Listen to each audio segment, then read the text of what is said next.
Blood trickled down Jamal Hayes' face as the police cruiser lights flashed behind him. He never imagined his Harvard acceptance letter would lead to this moment. Handcuffed, beaten, and facing 20 years in prison, until his father answered that fateful call. Before we dive into this shocking story of injustice and redemption, let me know where you're watching from in the comments below. Hit that like button and subscribe if you want to see more stories about everyday people standing up against systemic racism. What would you do if you were in Jamal's position? Let's find out what happened next in this incredible, true story of courage against corruption. Oakwood Heights was known for its manicured lawns, expensive homes, and predominantly white residents. For 17-year-old Jamal Hayes, it had been home since his father, Robert Hayes, moved them there 5 years ago after accepting a position as an FBI special agent specializing in civil rights violations. Despite being one of the few black families in the neighborhood, Jamal had thrived.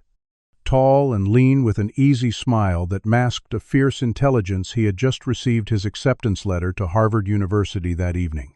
The culmination of years of perfect grades, volunteer work at the community center teaching literacy to younger kids, and his position as captain of the basketball team had finally paid off. He'd celebrated with friends at Marino's, a local Italian restaurant, staying later than he intended, as they toasted his success with sodas and shared dreams of the future. The night was clear and cool as Jamal drove his second-hand Toyota Corolla toward home, windows down, and music playing softly. His mind was already racing with thoughts of Cambridge, wondering what his dorm would be like, what classes he would take, whether his roommate would share his passion for social justice. The headlights of a police cruiser appeared in his rearview mirror, but Jamal paid it little attention. He was driving precisely at the speed limit, as he always did. His father had taught him early about the realities of being a black man in America. Perfect. His father always said you have to be perfect. So Jamal was. He stopped completely at stop signs. He used his turn signals even in empty parking lots. He kept his registration and insurance current and easily accessible. When the cruiser continued following him for several blocks, a familiar tension began building in his shoulders. Just another night being black in Oakwood Heights. The blue and red lights suddenly flashed on, and Jamal's heart sank. He did everything by the book, signaling his intent to pull over, choosing a well-lit spot, turning off the music, lowering his window, placing his hands at 10 and 2 on the steering wheel. But as the cruiser pulled in behind him, he realized with growing unease that they were near a closed construction site, no houses or businesses in immediate sight. 2 officers approached, one on each side of the car. The taller one, whose nameplate read Sullivan, leaned down to Jamal's window while his partner Walsh stood watchfully on the passenger side. License and registration Sullivan demanded without preamble, no explanation for the stop. "May I ask why I'm being pulled over?" Officer Jamal asked politely, his voice steady despite his racing heart. "Taillights out," Sullivan replied, though Jamal knew this couldn't be true. His father had checked all his lights just 2 days ago, during their weekly car maintenance ritual. "I'm going to reach for my wallet in my back pocket and then get my registration from the glove compartment." Jamal narrated his movements, clearly just as his father had taught him. Sullivan's hand moved to rest on his holster. "You been drinking tonight, boy?" The slur at the end made Jamal's stomach tighten, but he kept his expression neutral. "No, sir, I don't drink. I was celebrating my Harvard acceptance with friends at Marino's restaurant." Sullivan's eyebrows raised slightly. "Harvard, well, aren't you special? I smell marijuana coming from this vehicle." Jamal's confusion was genuine. "There's no marijuana, sir. I don't use drugs." Walsh was now shining his flashlight through the passenger window, scanning the interior. "Step out of the car," Sullivan ordered suddenly. Jamal complied immediately, movement slow and deliberate. As he stood, Sullivan grabbed his arm roughly. "I said get out," he barked, as if Jamal had resisted. The unexpected yank caused Jamal to stumble, and his phone fell from his pocket onto the pavement with a crack. Sullivan immediately forced him against the car, kicking his legs apart. "You resisting me, boy?" Jamal's face was pressed against the cool metal of his car roof. "No, sir, I'm not resisting." From the corner of his eye, he saw Walsh pick up his phone. Then, "Look what we have here, Sullivan." Walsh emerged from searching the car, holding a small plastic bag containing white powder. Jamal's eyes widened in genuine shock. "That's not mine. I've never seen that before." His protest earned him a painful twist of his arm behind his back. "They all say that," Walsh commented with a smirk. Jamal's mind raced. The drugs had to have been planted. His car had been locked while he was at dinner, and he knew with absolute certainty there had been no drugs in it before. "Sir, those aren't my drugs." "Someone must have." The first blow caught him by surprise, Sullivan's fist driving into his ribs. "You calling me a liar." The second blow was to his face, snapping his head back. Jamal tasted blood. "Please," he gasped. "I'm not resisting." But the officers weren't listening anymore. What followed was a nightmare of pain and humiliation. Sullivan threw him to the ground while Walsh kicked him repeatedly. Through his failing consciousness, Jamal heard the slurs they were calling him, felt the boot pressing against his neck. "Harvard material, huh? Not when we're done with you. Teach these uppity ones their place. Think your daddy at the FBI makes you untouchable." That last comment penetrated Jamal's pain-fogged mind. They knew who his father was. This wasn't random. When Jamal regained full awareness, he was handcuffed in the back of the police cruiser, his face swollen and sticky with blood. His ears were ringing, but he could hear the officers talking outside. "Resisting arrest, assaulting an officer, possession with intent to distribute," Sullivan was saying as he filled out paperwork. "Add in some obstruction. Make it stick." What about his father? Walsh sounded nervous. "By the time the FBI gets involved, evidence will be processed. Our word against his." "Who do you think they'll believe?" Sullivan laughed. "Besides, not all feds are created equal. Some have more juice than others." At the station, Jamal was photographed, fingerprinted, and placed in a holding cell.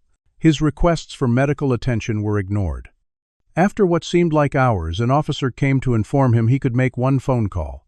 Struggling to his feet, fighting waves of dizziness, Jamal knew exactly who to call. His father always kept his phone on, even at night. The line rang 3 times before Robert's deep voice answered alert despite the late hour. "Dad," Jamal managed his words slurred through swollen lips. "I'm at the 5th Precinct. They beat me," and he saw Sullivan approaching quickly. "Dad, they planted." The officer yanked the phone away, disconnecting the call. "That's enough," Sullivan snarled, grabbing Jamal's arm and dragging him back toward the cells.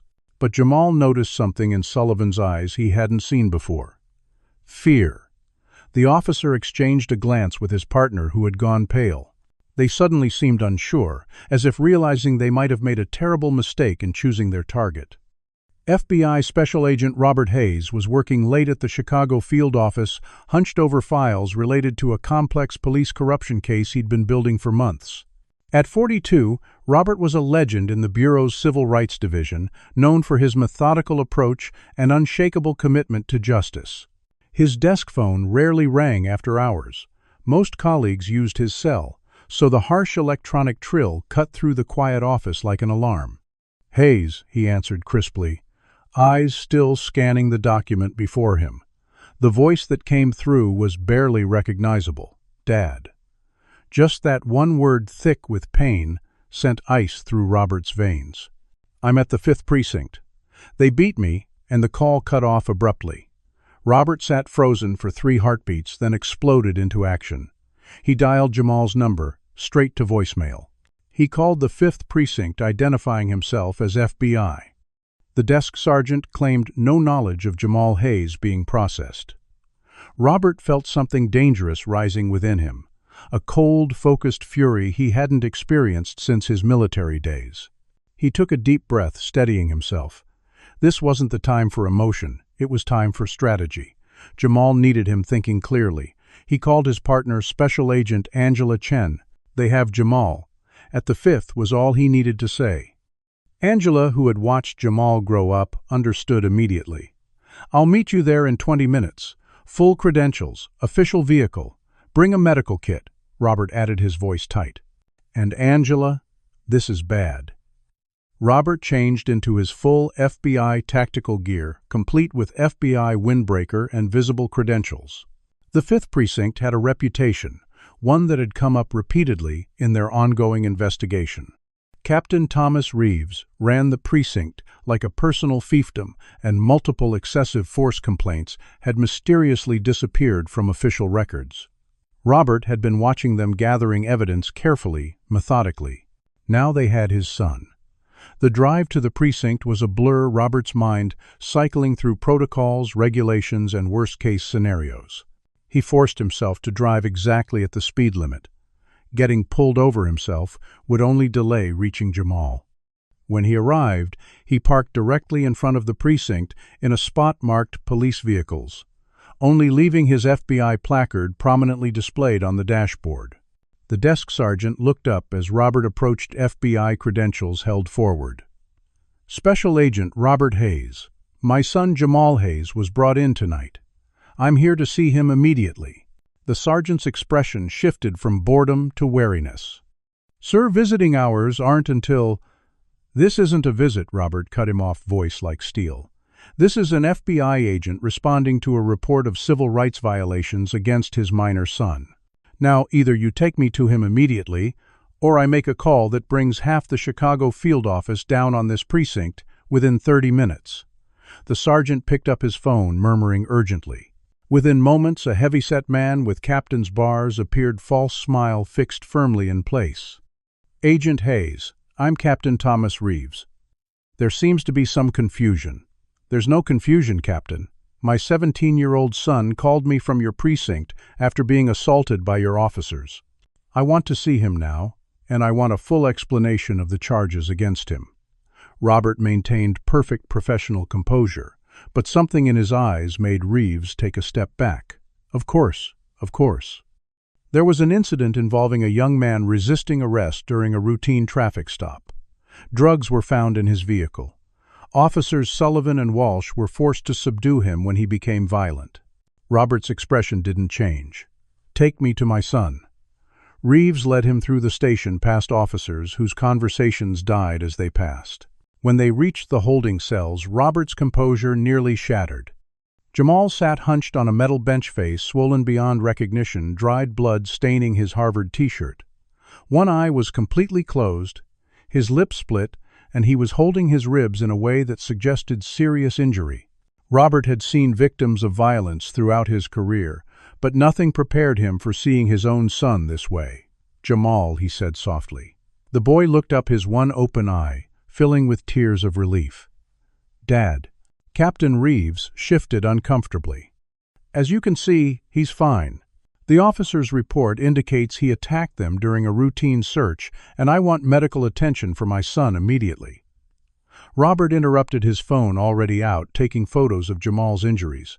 I also want copies of the arrest report, incident report, and your officer's body camera footage. The body cameras malfunctioned, Reeves replied too quickly, and the cruiser dashcam was in for repairs. How unfortunate, Robert replied, every syllable dripping with disbelief, and the drugs found in his car being processed into evidence. Robert knelt beside his son, speaking softly. Jamal, did they read you your rights? Did you sign anything?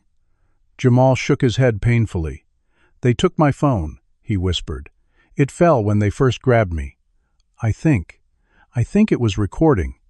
Robert's eyes narrowed slightly, the first hint of genuine emotion he'd allowed himself to show. He turned back to Reeves.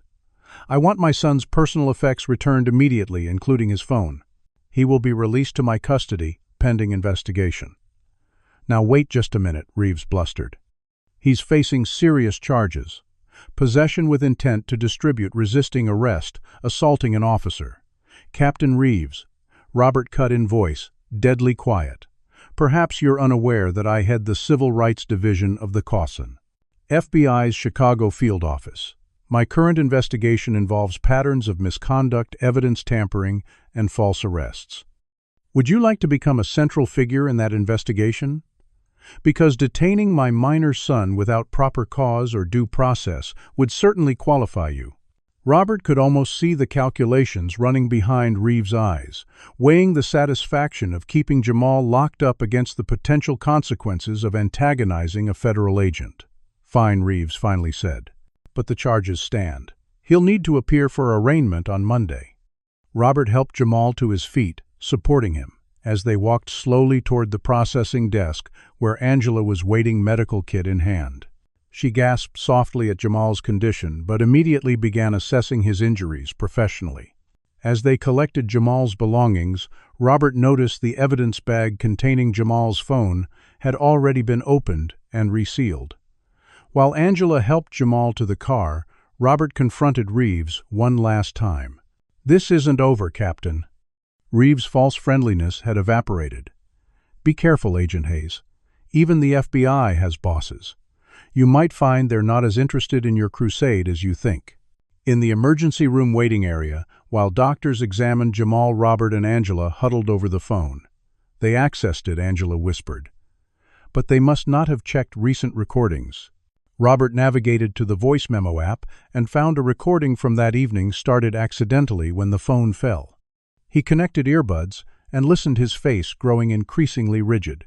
The recording captured everything: the officers' initial approach, their false claims about the taillight, the planting of evidence, the brutal beating, and most damning of all, their conversation, afterward discussing fabricating charges, and their knowledge of Jamal's connection to the FBI. When he finished listening, Robert looked up at Angela, cold determination in his eyes. "They knew exactly who he was," he said quietly. "This wasn't random. They targeted my son." The fluorescent lights of the hospital waiting room cast harsh shadows across Robert's face as he replayed the recording for the third time. Each time he heard the sound of fists connecting with his son's body, each racial slur, the officers casually tossed out, the ice in his veins hardened. The attending physician approached, clipboard in hand. "Mr. Hayes, your son has 3 fractured ribs, a mild concussion, facial contusions, and extensive bruising across his torso. There's no internal bleeding, which is fortunate. He's young and healthy. With proper rest, he should recover fully." The doctor hesitated, lowering his voice. "Agent Hayes, I've documented all injuries thoroughly. This wasn't a case of resisting arrest. These injuries are consistent with a sustained assault while the victim was defenseless." Robert nodded grimly. "Thank you, Doctor. Your report will be essential." After ensuring Jamal was stable and resting, Robert made an encrypted copy of the phone recording, sending it directly to the secure FBI server that only he and Angela could access. By morning, they arrived at the Chicago FBI field office, requesting an immediate meeting with Field Office Director Victoria Marshall. Director Marshall, a no-nonsense career agent with steel-gray hair and piercing blue eyes, listened silently as the recording played through her office speakers. Her expression remained neutral, but her fingers tightened visibly around her coffee mug. When it ended, she sighed heavily. "Robert, this is damning evidence. But you need to understand the politics at play here, going after cops, especially in the current climate. With all due respect, Director, this isn't about politics. This is about officers who targeted my son specifically because of my investigation, planted evidence, assaulted him, and fabricated charges. This is about corruption that can't be allowed to continue." Marshall leaned forward. "I'm not saying we won't investigate. I'm saying we need to be strategic. The police union will close ranks. The department will claim it's an isolated incident. The mayor won't want a public battle between the FBI and CPD." Victoria Roberts said, using her first name deliberately, "They knew who Jamal was. They mentioned me specifically on that recording. This connects directly to our ongoing investigation into systemic corruption in the 5th Precinct," Angela added. "There's a pattern here that can't be ignored." Marshall nodded slowly. "I'll assign an official investigation, but Robert, you can't lead it. You're too close." She held up a hand to forestall his objection. "You can provide evidence and context, but official investigative duties go to another team, and proceed with extreme caution. These people have already shown they're willing to target your family." By afternoon, local news stations were running the story, "FBI agent's son arrested after attacking police officers." The police department's version dominated the narrative: a belligerent teenager with drugs who had violently resisted a routine traffic stop. The following morning, Robert discovered racist graffiti spray-painted across his garage door, "Race Traitor" in blood-red letters. That night, anonymous calls began flooding their home phone, each featuring racial slurs or threats before hanging up. Robert arranged for FBI protection at their home and sent Jamal to stay with his sister Monique in a different neighborhood. "I should stay with you, Dad," Jamal protested, wincing as he tried to stand straighter. "They're trying to intimidate us." "Which is exactly why you need to be somewhere safe while I handle this," Robert replied, gripping his son's shoulders gently. "Your job right now is to heal and stay safe. My job is to make sure they never do this to anyone else."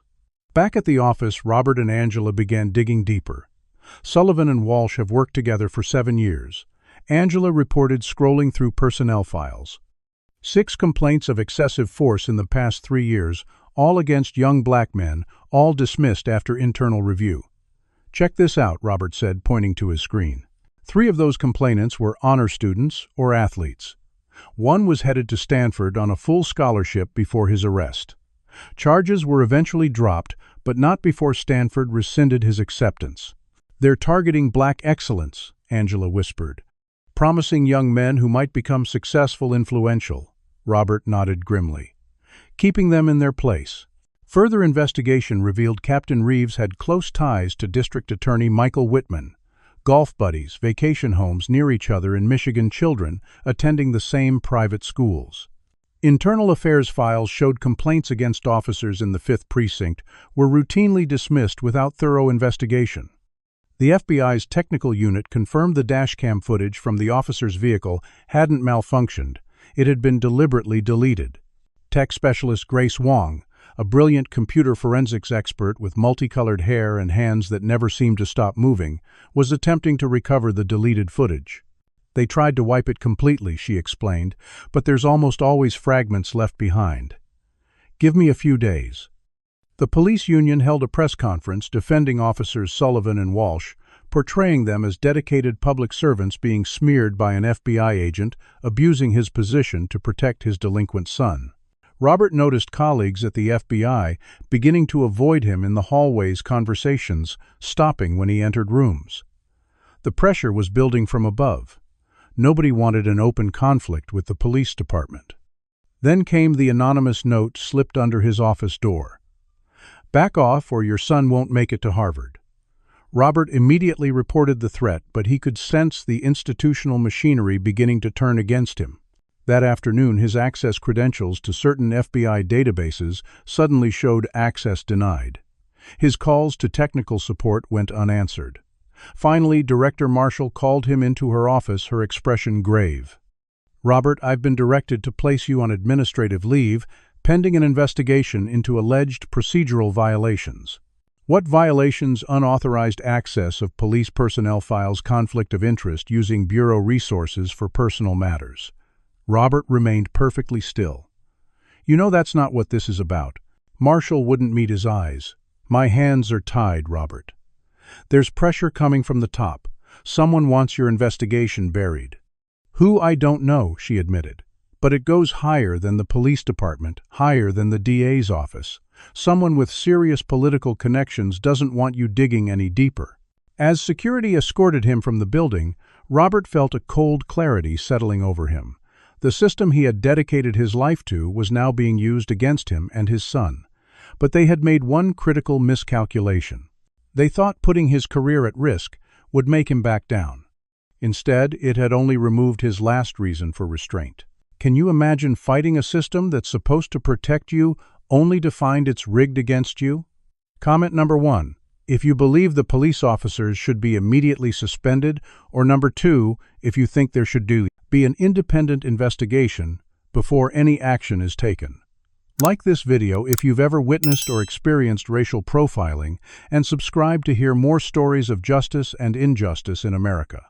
The question we should all be asking ourselves is, when those sworn to uphold the law break it instead, who holds them accountable? And what happens when the very institutions meant to provide oversight become part of the problem? Let's see how Jamal and his father navigate this dangerous maze of corruption in the next part of our story. Word of Jamal's beating spread through the community like wildfire, defying the media's attempts to spin the narrative against him. It began with his basketball teammates, who knew Jamal as the level-headed team captain, who mediated conflicts and pushed everyone to excel both on the court and in the classroom. Coach Marcus Washington, who had mentored Jamal since freshman year, was the first to take a public stand.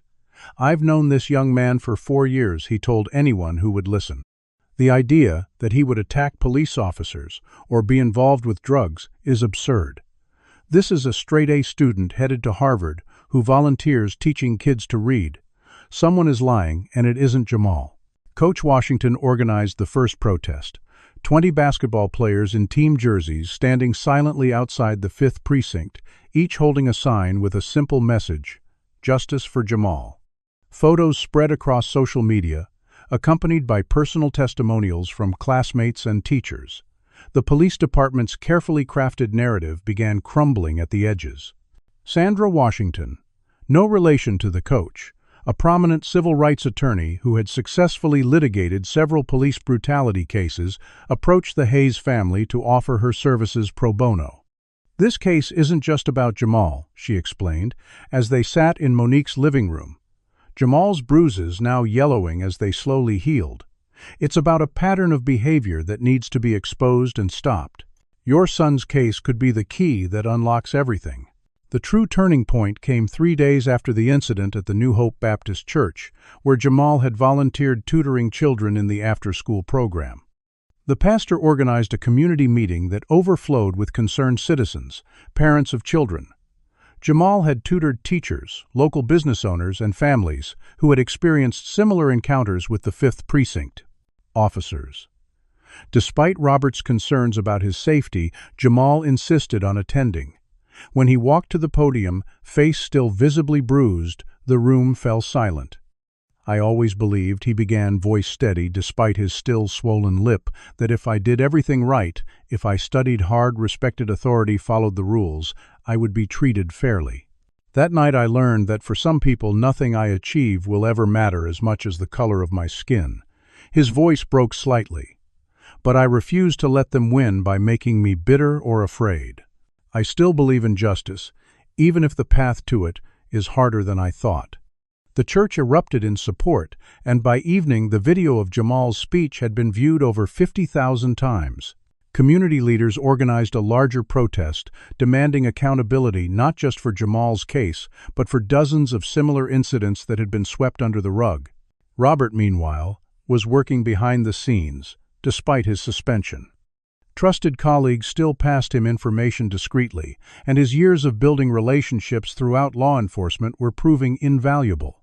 Officer Walsh's former partner, a detective named Rodriguez, who had transferred out of the 5th Precinct the previous year, requested a private meeting. "I couldn't live with myself if I stayed silent."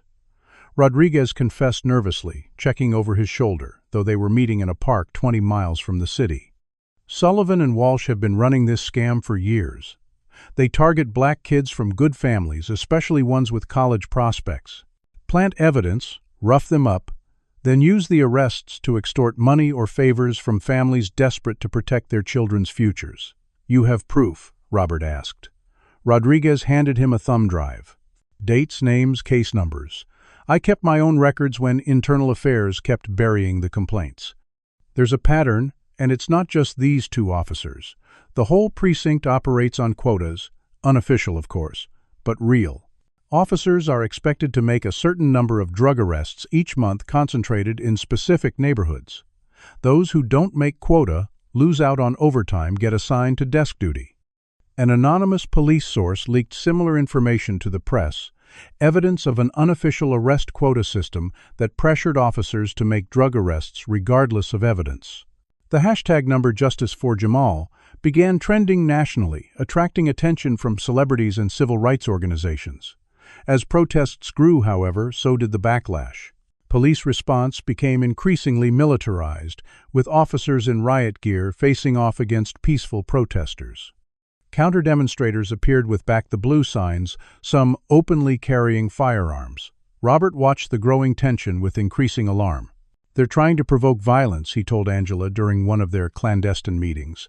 "If protesters react, they'll use it to discredit the whole movement." "It's already working," Angela replied grimly. The investigation is being slow-walked. Every request needs multiple approvals. Evidence keeps getting delayed in processing. Someone's pulling strings to make this go away. Robert had been building his own parallel investigation, carefully documenting connections between the 5th Precinct, the District Attorney's Office, and several prominent business leaders.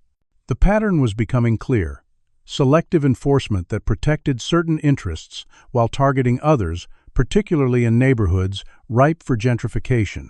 Meanwhile, Jamal had become an unwilling symbol in the national debate over police reform. Some portrayed him as a thug who had received preferential treatment because of his father's position. Others held him up as the perfect victim, the good black teenager with impeccable credentials who still wasn't safe from police violence.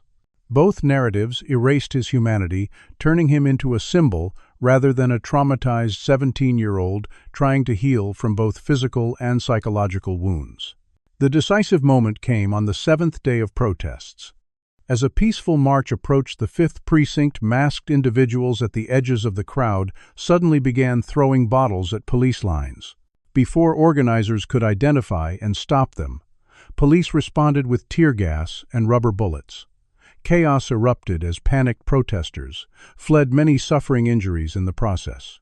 Live news coverage showed officers using excessive force against clearly non-violent demonstrators, including an elderly pastor and several teenagers. The governor declared a state of emergency and called in the National Guard, effectively militarizing downtown Chicago. Later analysis of video footage would reveal the bottle throwers had arrived together, communicated via radio, and disappeared immediately after instigating the violence.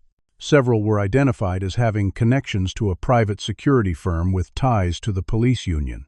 But in the immediate aftermath, the narrative of violent protesters attacking police dominated headlines, providing the perfect excuse for a crackdown on the entire movement. As Robert watched the footage of peaceful protesters being beaten and arrested, he recognized the familiar tactics of those who would maintain the status quo at any cost. They would create the violence they needed to justify their response, then use that response to silence legitimate grievances. The system was protecting itself, closing ranks against those who would expose its failures. But the system had miscalculated in one crucial respect. The more they tried to silence Jamal's story, the more people emerged willing to tell their own. The morning after the protest crackdown, Robert received a call from Jacob Mercer, a veteran FBI agent who had been his mentor when he first joined the Bureau. "We need to meet," Mercer said without preamble. "Not at your place, not at mine. The Botanical Gardens by the Koi Pond, 2 hours. When Robert arrived, Mercer was already there, tossing food pellets to the colorful fish. At 65, he looked more like a grandfather enjoying retirement than a legendary counterintelligence operative. "You're in deeper than you know," Rob Mercer said without turning around. "This goes higher than Reeves, higher than the precinct. My sources tell me District Attorney Michael Whitman is personally intervening to make sure those officers are protected." Why would the DA stick his neck out for 2 patrol officers? Mercer finally turned to face him. "Because those officers are part of a system that benefits many powerful people. I've been quietly looking into your case. Whitman has a pattern of dismissing cases against certain defendants, wealthy ones, connected ones. Meanwhile, his office pursues maximum charges against others, even with minimal evidence." "Selective prosecution," Robert murmured. "It's more than that. I traced financial contributions to Whitman's campaigns. There's a pattern of donors who later had charges against them or their family members mysteriously disappear. Meanwhile, the 5th Precinct has jurisdiction over several neighborhoods undergoing rapid gentrification. Properties become a lot more valuable when undesirable elements are removed." Over the next few days, Robert and Angela, working unofficially, uncovered a disturbing web of connections. The 5th Precinct's Officer Benevolent Fund received large donations from real estate developers operating in the district. Captain Reeves lived in a lakefront condominium that on his salary should have been well beyond his means. Most tellingly, they discovered evidence of what appeared to be a money laundering operation run through the Police Charity Foundation. Drug money cleaned through a series of shell companies before being reinvested in legitimate businesses. As Robert built his case, the pressure intensified. He returned home one evening to find his house had been broken into. Nothing of obvious value was taken, but his home office had been thoroughly searched, and the backup copies of evidence he had hidden there were gone. Most concerning was the professional nature of the break-in. The security system had been disabled with expertise that went well beyond common burglars. 2 days later, Jamal called in a panic from Monique's apartment. "Someone tried to run me off the road," he reported, voice shaking. "An unmarked police cruiser. They didn't have plates, but I recognized the light package. They forced me onto the shoulder, then just drove off." That same day, Attorney Washington's office was vandalized, racial slurs spray-painted across her windows and door. The message was clear: back off, or the escalation would continue. Robert reached out to his former mentor, Jackson Williams, who had retired from the FBI after 30 years investigating public corruption. Williams agreed to meet at a fishing spot outside the city where they could speak freely away from potential surveillance. "I've seen this before," Williams said gravely, after hearing the details. 10 years ago, I was investigating corruption in the 23rd Precinct. Had solid evidence of officers providing protection for drug dealers in exchange for payments. Then my key witness disappeared. Just vanished. Case collapsed. A month later, they found his body in the river. You think they'd go that far? I think Williams said carefully that when millions of dollars are at stake along with careers and reputations, there are people who will do whatever it takes to protect themselves. You need to move your son somewhere truly safe, somewhere they can't reach him. Robert made arrangements that night, relocating Jamal to a safe house known only to him and Angela, with no paper trail connecting it to either of them. The next significant break came from an unexpected source. An anonymous whistleblower sent Washington a package containing financial documents showing millions of dollars moving through the police foundation to offshore accounts, then returning to fund various real estate projects in gentrifying Bice Place neighborhoods. The transactions all involved companies connected to a prominent donor to Senator James Preston's campaigns. Preston, Robert discovered, served on the Senate committee that oversaw FBI operations and funding. Within days, Director Marshall called Robert to warn him that she was receiving pressure from Senator Preston's office to shut down any investigation related to the 5th Precinct. "He's claiming it's a waste of Bureau resources and an attack on local law enforcement," she explained, sounding exhausted. "He's threatening budget reviews, oversight hearings, the works. Why would a U.S. Senator care about 2 patrol officers in Chicago? That's what you need to figure out. But be careful, Robert. Preston has ties to private prison corporations and receives more campaign funding from police unions than almost any other senator. Whatever you're investigating, you've touched a nerve with powerful people." Meanwhile, tech specialist Grace Wong had been working tirelessly to recover fragments of the deleted dashcam footage. "I've got something," she told Robert during a clandestine meeting. "Not the whole video, but enough. You can clearly see Officer Sullivan telling Walsh to drop the package, that's the plant, and later discussing how to write up the report to justify the beating. They specifically mention making an example of the FBI kid to send a message. As Robert built his case, he found his allies within the Bureau dwindling. Colleagues who had initially supported him were reassigned to distant field offices or suddenly buried in unrelated cases. His access to Bureau resources had been officially cut off with his suspension, and now even unofficial channels were closing. The most alarming development came when Attorney Washington made a breakthrough discovery. Through painstaking legal maneuvering, she had gained access to sealed juvenile records for Officer Brett Sullivan. What she found was chilling. At 17, Sullivan had been arrested for the brutal assault of a black classmate, an attack that had left the victim with permanent injuries. The case had been sealed and eventually expunged entirely from the record, the charges dismissed through the intervention of Sullivan's father, a former judge with powerful connections. This establishes a pattern of racial violence dating back years, Washington explained excitedly over a secure phone line. With this, we can demonstrate that Sullivan's history was knowingly covered up when he was hired, that the department failed in their duty to screen officers. The next morning, Washington called from the hospital. Her car had exploded when she turned the ignition, severely injuring her but miraculously not killing her. "They're getting desperate," she told Robert from her hospital bed, her hands and face bandaged. That means we're getting close to something they really don't want us to find. As Sandra Washington began her long recovery, Robert realized they needed to shift strategies. Focusing solely on Jamal's case wasn't enough. They needed to establish a pattern of behavior so overwhelming that it couldn't be dismissed as an isolated incident. "We need more victims," he explained to Angela during a meeting at a 24-hour diner far from their usual haunts.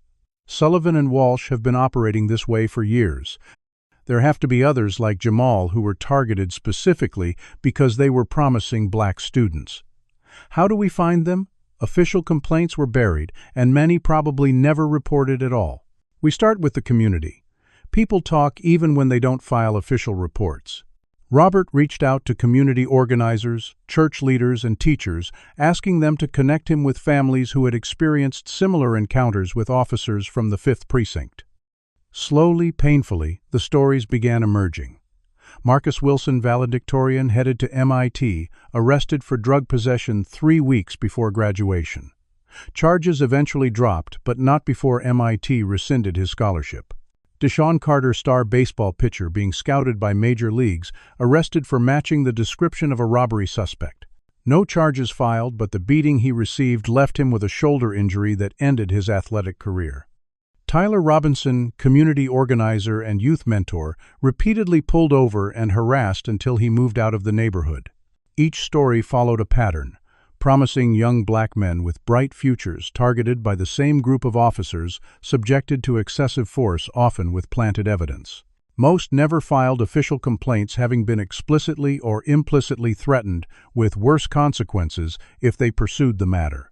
5 families agreed to come forward, publicly working with journalist Jamie Rodriguez, an investigative reporter known for exposing corruption. Rodriguez began documenting the pattern, meticulously building a compelling narrative of systematic targeting. Meanwhile, Robert received a formal letter from FBI Director Collins threatening termination if he continued his unauthorized and rogue investigation while on administrative leave. Rather than backing down, Robert officially requested vacation time for his remaining days, giving him freedom to operate without direct violation of the order. Jamal, despite Robert's concerns for his safety, had become instrumental in organizing the student response. From the secure location where he was staying, he used encrypted communications to connect with other victims, creating a network of young people, sharing their experiences and supporting each other. "It's not just about justice for me anymore, Dad," he explained during one of their secure calls. "This is about making sure no one else has to go through this. Harvard sent a letter questioning my admission because of the pending criminal charges. This could have ruined my entire future. How many others didn't have someone like you to fight for them?" The threats escalated accordingly. Marcus Wilson's family received phone calls describing exactly what their son wore that day, implying he was being watched. Deshaun Carter's younger sister was followed home from school by an unmarked police car. Jamal's school received bomb threats, forcing evacuation on 3 separate occasions.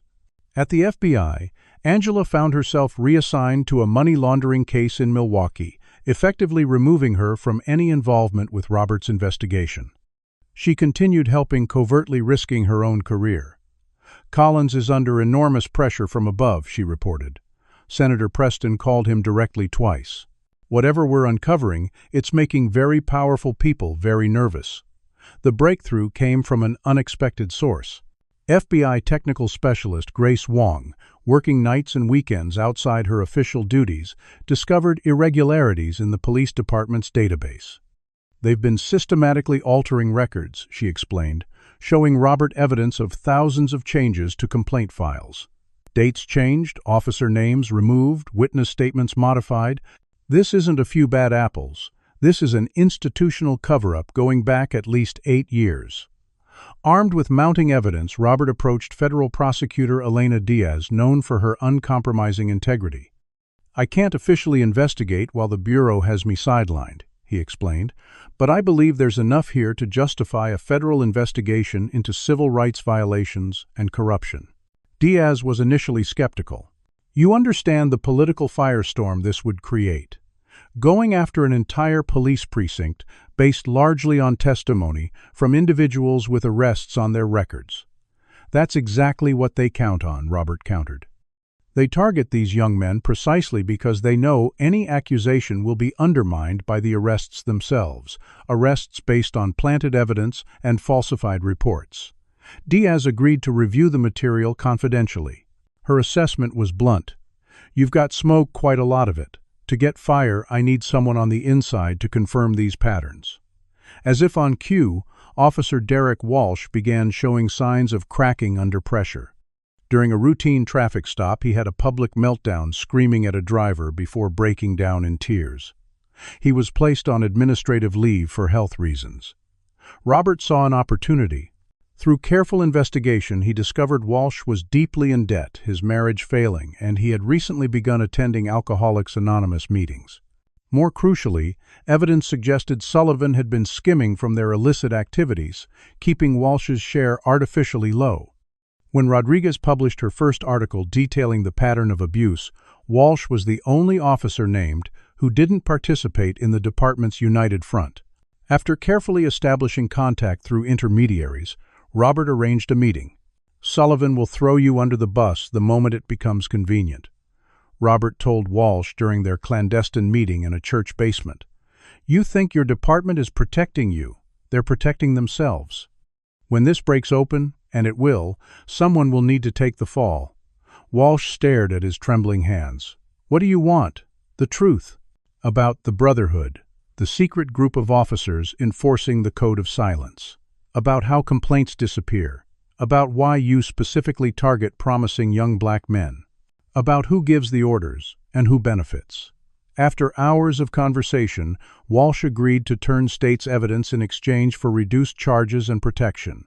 He revealed a corruption scheme more extensive than even Robert had imagined, a coordinated effort reaching into the highest levels of city government, with the 5th Precinct serving as ground zero for a complex web of illegal activities, designed to control specific neighborhoods and their development. Just as Walsh was preparing to give his official statement to Prosecutor Diaz, tragedy struck. Walsh was found dead in his apartment, an apparent suicide. A note beside his body claimed guilt and shame had driven him to take his own life. But Robert immediately noticed discrepancies. The handwriting didn't match samples of Walsh's writing, and the suicide method contradicted what Walsh had confided about his religious beliefs. Most suspiciously, the apartment showed no signs of the heavy drinking Walsh had been known for. Yet the official toxicology report claimed extreme alcohol intoxication.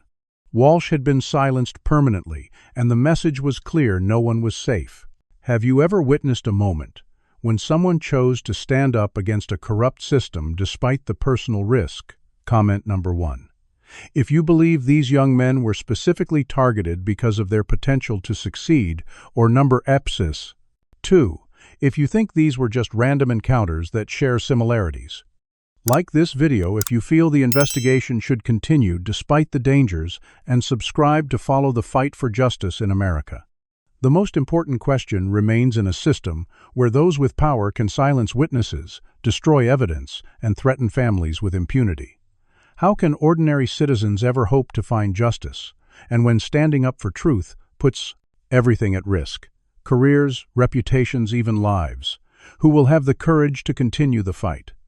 Let's find out how Robert and Jamal navigate these deadly waters in our next chapter. The news of Officer Walsh's death sent shockwaves through the fragile alliance Robert had built. Officially ruled a suicide, the timing and circumstances left little doubt among those familiar with the case that Walsh had been silenced permanently. The official narrative was already being constructed: a troubled officer overwhelmed by false accusations who took his own life rather than face the shame of a misguided investigation.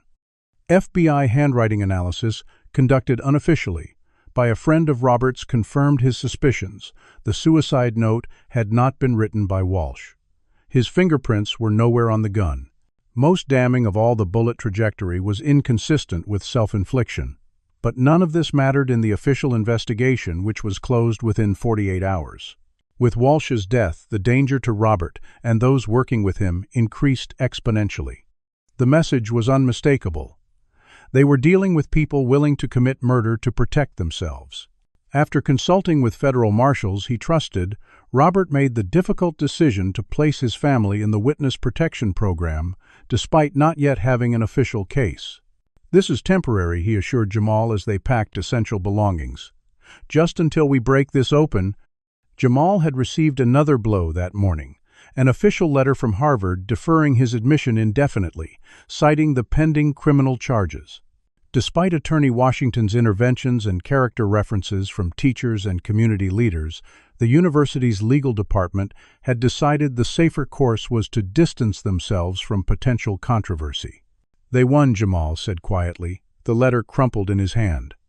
"After everything I did, everything I worked for one night with those officers, erased it all."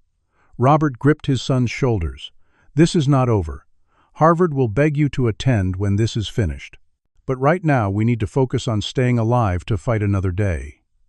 As Robert's family went into hiding, reporter Jamie Rodriguez published her explosive investigation. The article methodically documented 12 cases of young black men with promising futures who had been targeted by 5th Precinct officers, complete with photographs of injuries, inconsistencies in police reports, and pattern analysis, showing the statistical impossibility of these being random encounters. The publication should have been a bombshell. Instead, the story was overshadowed by breaking news. Rodriguez's primary source within the police department, a records clerk who had provided crucial documentation, had been found dead in an apparent robbery gone wrong. The timing was too convenient to be coincidence. The media quickly pivoted, with police-friendly outlets suggesting a connection between Rodriguez's anti-police crusade and the clerk's death. Rodriguez herself began receiving death threats so specific and credible that she was forced to relocate to an undisclosed location. That same afternoon, Police Chief Richard Bennett held a press conference, denouncing the witch hunt against dedicated officers and questioning the motives of an FBI agent who has clearly lost objectivity. He emphasized Officer Walsh's suicide as evidence of the harmful impact of baseless accusations and called for a return to supporting the men and women who risk their lives daily to keep our communities safe. The carefully constructed narrative was working. Public opinion, which had initially swung toward Jamal and the other victims, began fracturing along predictable lines. The story spread beyond Chicago, with similar cases in other cities coming to light. Civil rights organizations held rallies demanding federal intervention. Conservative media countered with stories about the dangers officers faced and the split-second decisions required in potentially life-threatening situations. The president made a carefully worded statement calling for calm, thorough investigation and the need to support both police and communities of color, a political balancing act that effectively endorsed inaction. Robert, operating now completely outside official channels, assembled a small team of trusted FBI agents willing to risk their careers to pursue the truth. Working from a series of temporary locations using burner phones and encryption, they continued building their case. The breakthrough came when they discovered an encrypted communication system used exclusively by members of the Brotherhood, the secret organization within the police department that enforced the code of silence and coordinated the targeting of specific individuals. Grace Wong, working remotely, managed to crack the encryption, revealing hundreds of messages explicitly discussing which promising young black men to target, how to plant evidence, and how to ensure complaints would be buried. Most damning were messages referencing Senator Preston directly thanking him for making problems go away and discussing how certain neighborhoods needed to be cleaned up before major development projects could proceed. Senator Preston took to the national stage, appearing on multiple news programs to denounce the FBI for overreach and pushing an anti-police agenda. He called for congressional hearings into the Bureau's investigative practices and suggested Robert Hayes should be criminally charged for abusing his position. Robert had accepted that his FBI career was effectively over. His focus now was singular justice for Jamal and the others, and exposing the corruption that had allowed this to happen. But the toll was becoming evident. Jamal, once confident and outgoing, now jumped at sudden noises. He suffered nightmares and anxiety attacks, reliving the beating and subsequent threats. Yet through the trauma, the bond between father and son strengthened. Jamal found new purpose in activism, connecting with other victims and helping coordinate their testimonies. "They tried to break us," he told his father, during a rare moment of optimism. "Instead, they made us unbreakable." Robert's investigation took an unexpected turn when surveillance photos revealed Captain Reeves meeting with known organized crime figures at a remote hunting lodge. Further digging uncovered evidence of a protection racket operating through the department, certain businesses paying for enhanced security while their competitors suffered frequent police harassment over minor code violations.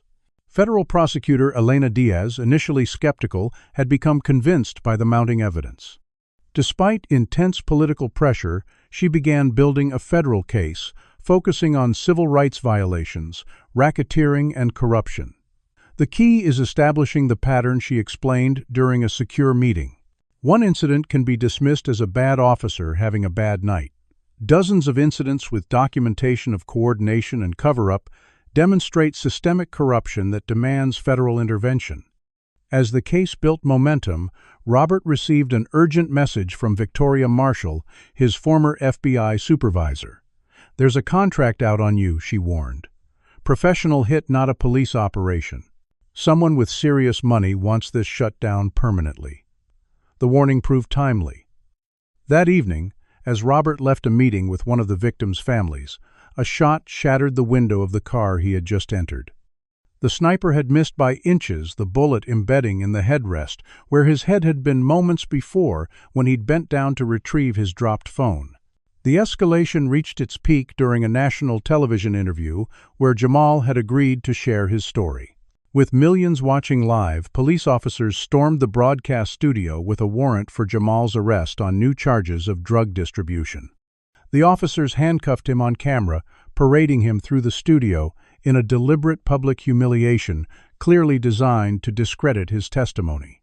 The anchor, visibly shocked, demanded to know the basis for the charges. The lead officer smugly held up a bag of pills allegedly found in Jamal's backpack in the green room. What the officers hadn't realized was that the network's security cameras covered every inch of the studio, including the green room. Within hours, footage would emerge clearly, showing officers planting the evidence in Jamal's backpack minutes before the arrest. The attempted public takedown had backfired spectacularly, providing the clearest evidence yet of the lengths to which the corrupt officers would go to silence their accusers. The image of Jamal Hayes being handcuffed and dragged from a national television studio became the catalyst that transformed a local controversy into a national movement. Within hours, the network released security footage showing officers entering the studio's green room and placing something in Jamal's unattended backpack, irrefutable evidence of evidence planting captured in high definition. The police department's narrative collapsed overnight. Public outrage was immediate and overwhelming. Hashtags demanding justice flooded social media. Celebrities and athletes voiced support for Jamal. Civil rights organizations called for Department of Justice intervention. Despite the video evidence, the judge assigned to Jamal's case, who had close ties to the police union, denied bail, claiming he represented a flight risk. Attorney Washington, still recovering from the car bombing, but working from her hospital bed, filed emergency motions, challenging the detention and the underlying charges. Multiple civil rights organizations filed amicus briefs supporting immediate release. The American Bar Association issued a rare statement expressing concern about judicial impartiality in the case. FBI Director Collins, under mounting public pressure, could no longer maintain the Bureau's hands-off stance. In a carefully worded statement, he announced an official reopening of the internal investigation into the allegations raised by Agent Hayes, though he emphasized that Hayes himself remained on administrative leave pending separate review. Behind the scenes, this official acknowledgement gave Robert's allies within the Bureau more freedom to assist the investigation. The Attorney General appointed Special Prosecutor Catherine Alvarez to oversee the federal investigation, a veteran prosecutor known for her successful prosecution of corrupt officials in multiple states. While publicly maintaining distance from Robert's unofficial investigation, Alvarez secretly established channels to incorporate his evidence into the official case. Meanwhile, Jamal turned his unjust detention into an opportunity. From within the juvenile detention center, he organized fellow detainees to document cases of abuse and rights violations. Using a phone smuggled in by a sympathetic guard, he recorded a corrections officer admitting that everyone knew Jamal had been framed.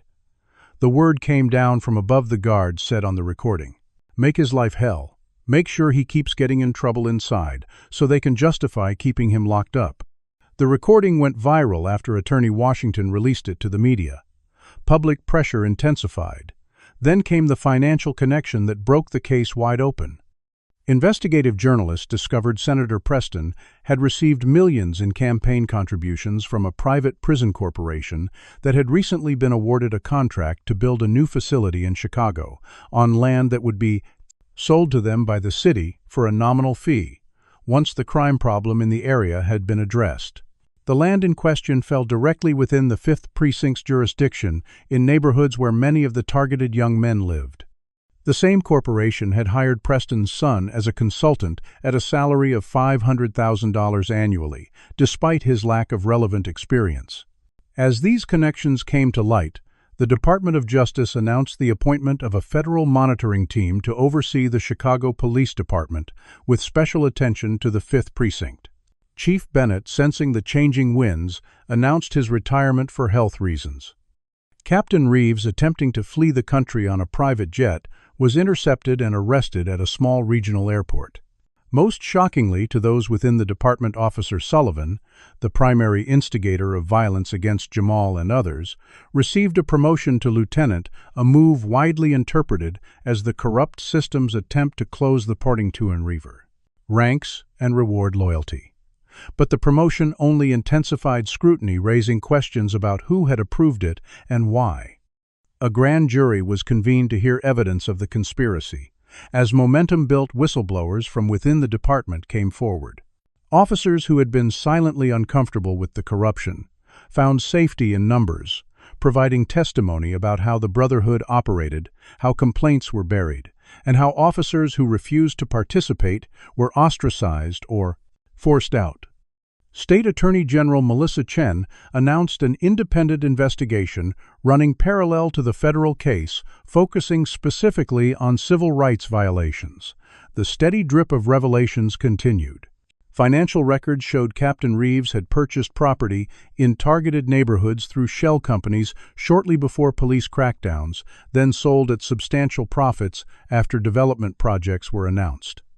Text messages between Reeves and D.A. Whitman revealed explicit discussions about which cases to pursue and which to bury. Most damning was an email from Senator Preston to Chief Bennett referencing the need to make examples of certain individuals who might inspire others to resist neighborhood transitions. As evidence mounted, Chief Bennett resigned. D.A. Whitman took an unexpected leave of absence. Senator Preston, facing questions from ethics investigators, stopped making public appearances.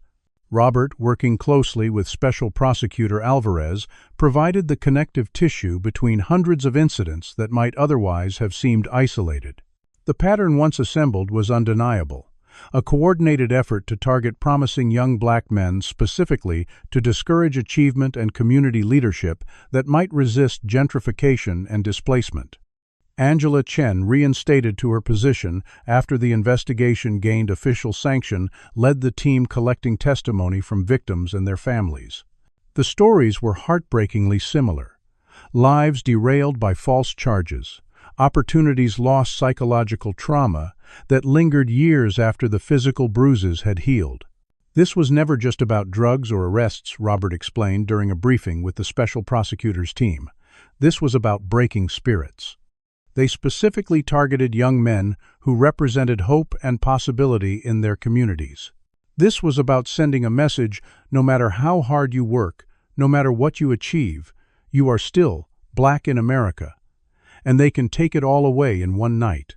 The special prosecutor built her case methodically, focusing on the RICO statute, Racketeer-Influenced and Corrupt Organizations Act, which allowed for prosecution of an entire criminal enterprise rather than just individuals. The 5th Precinct's operations, she argued, constituted an ongoing criminal conspiracy involving police officers, public officials, and private interests, all working together to violate the civil rights of citizens based on race. After weeks of testimony and evidence review, Special Prosecutor Alvarez called a press conference. With Robert standing silently behind her, she announced indictments against 12 officers, including Sullivan, former Chief Bennett, former Captain Reeves, 3 city officials, including D.A. Whitman and Senator Preston. The charges included conspiracy against rights, deprivation of rights under color of law, obstruction of justice, witness tampering, and racketeering. As she read the charges, FBI teams were executing simultaneous raids across the city, seizing documents, computers, and phones before they could be destroyed. For the first time since the night of his beating, Jamal Hayes allowed himself to hope that justice might actually be possible. After 28 days in detention, Jamal Hayes walked free. The federal judge who reviewed his case dismissed all charges with prejudice, citing overwhelming evidence of misconduct by the arresting officers. Robert was waiting outside the detention center, and the image of father and son embracing, both now visibly changed by their ordeal, became another iconic moment in a case full of them. Jamal had lost weight, and the confident spark in his eyes had dimmed, replaced by a wariness beyond his years. Robert's hair had grayed significantly deep lines, etching his face where none had been before. But as they held each other surrounded by supporters and media, there was also unmistakable strength in their embrace, the kind forged only through surviving fire together. The following weeks brought a whirlwind of developments. Robert was reinstated to the FBI with a formal commendation for his extraordinary courage and commitment to justice in the face of systemic corruption. He was offered a promotion to assistant director, which he declined, preferring to remain in field operations where he could directly impact cases. The arrests of the indicted officers were carried out with deliberate care, dawn raids with overwhelming force, the same tactics often deployed in minority neighborhoods. Officer Sullivan, caught trying to flush documents down his toilet when agents arrived, was led away in handcuffs as neighbors watched. The police union, reading the political winds, issued a statement distancing itself from the few bad officers who betray their oath and pledging cooperation with reforms. The statement rang hollow to those who remembered the union's vehement defense of these same officers months earlier. Captain Reeves, facing potential decades in prison, began negotiations to testify against higher-ups in exchange for leniency. His testimony implicated Senator Preston in explicit directives to clean up certain neighborhoods ahead of development deals that would benefit Preston's donors. The senator resigned, citing vague health concerns, but the federal investigation into his activities continued expanding to include tax evasion and campaign finance violations. Attorney General Chen announced a Department of Justice pattern or practice investigation into similar police departments nationwide, using the Chicago case as a template for identifying potential systemic abuses. Harvard University not only reinstated Jamal's acceptance, but created a new scholarship in his name for students who had overcome extraordinary obstacles or demonstrated commitment to civil rights. The irony wasn't lost on anyone. The institution that had abandoned him at the first sign of controversy now sought to claim him as a symbol of their values. Jamal struggled with the decision to attend. "Part of me wants to go just to prove I can," he told his father, as they discussed options. "But another part wonders if I should stay here, keep building the movement, help other kids who don't have an FBI agent for a father." Robert understood the dilemma. Whatever you choose, make it because it's what you want, not what they took from you or what you think you owe to others. The healing process was neither quick nor linear. Jamal still suffered anxiety attacks, still flinched at the sight of police cruisers. Robert still woke from nightmares where he arrived too late to save his son. But they found strength in purpose. Together they established the Hayes Justice Foundation, providing legal support and advocacy for victims of police misconduct, particularly young people of color whose educations and careers had been derailed by false arrests. The foundation partnered with civil rights organizations to develop Know Your Rights training specifically for promising students of color, teaching them how to protect themselves during police encounters while continuing to the police encounters. Pursue their dreams. In Washington, Representative Ayanna Coleman introduced the Jamal Hayes Police Accountability Act legislation, that would require independent investigation of all use of force incidents, mandate body cameras with strict penalties for deactivation, and create a national database of officer misconduct to prevent problem officers from simply moving to new departments. After much reflection, Jamal decided to attend Harvard, majoring in political science, with a focus on civil rights law. "I need to understand how the system works from the inside," he explained at a community send-off celebration. "Not just how it fails, but how it can be fixed." 1 year into his Harvard education, Jamal was thriving academically while leading the university's Black Student Alliance and founding a nationwide network of campus civil rights organizations. Robert, meanwhile, accepted a position leading a new FBI Civil Rights Enforcement Division training agents specifically to investigate patterns of misconduct and civil rights violations. The trials of Sullivan Reeves and their co-conspirators resulted in substantial prison sentences. Sullivan received 25 years for multiple civil rights violations, conspiracy, and his role in Walsh's murder, which had been officially reclassified as a homicide. Reeves's testimony led to further indictments with investigations still ongoing into political figures and developers who had benefited from the corruption. Officer Walsh's family received a formal apology from the Department of Justice, along with confirmation that he had been murdered to prevent his testimony. In a gesture that surprised many, Jamal attended the memorial service telling Walsh's children that their father had ultimately chosen courage over corruption and that choice had helped bring justice to many families. 3 years after the night that changed everything, Jamal returned to his hometown to speak at his former high school's graduation ceremony. The school now had a newly reformed police department with a community oversight board, more diverse officers, and strict accountability measures. Several of Jamal's former classmates had chosen to become police officers themselves, determined to change the system from within. "They tried to teach me that my achievements meant nothing," Jamal told the graduates, his voice strong and clear. "That no matter how perfectly I followed the rules, no matter what I accomplished, I would always be defined by their perception of me. They were wrong. We are not defined by what is done to us, but by how we respond, by whether we allow injustice to break us or strengthen us, by whether we fight just for ourselves or for everyone who faces the same battles." At Harvard Law School's graduation 3 years later, Jamal delivered the valedictorian address to a packed auditorium. In the audience sat Robert, now heading the FBI's expanded Civil Rights Division alongside families of other victims who had become powerful advocates in their own right. Jamal announced the launch of the Justice Reform Initiative, a groundbreaking partnership between the FBI and Harvard Law School designed to transform how law enforcement interacts with communities of color. "What happened to me was not unique," Jamal concluded. "What is unique is that we were able to expose it and create accountability. Now our responsibility is to build systems where justice doesn't require extraordinary circumstances or privileged connections, where justice is truly equal and available to all." As father and son embraced on the stage, the applause was deafening, not just for their personal journey from trauma to triumph, but for the thousands of lives that would be changed by the reforms their struggle had set in motion. What do you think about the journey Jamal and Robert traveled? Was justice truly served in the end? Comment below with your thoughts on how we can continue building a more just system. If this story moved you, please like, subscribe, and share it with someone who needs to hear it. Remember, the fight for justice isn't about one case or one victory. It's about creating lasting change that protects everyone's rights and dignity. Thank you for joining me for this powerful story, and I look forward to bringing you more accounts of courage, resilience, and the ongoing struggle for equality in America.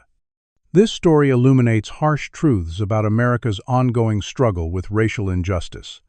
When systems designed to protect become weapons of oppression, the path to justice requires extraordinary courage and persistence.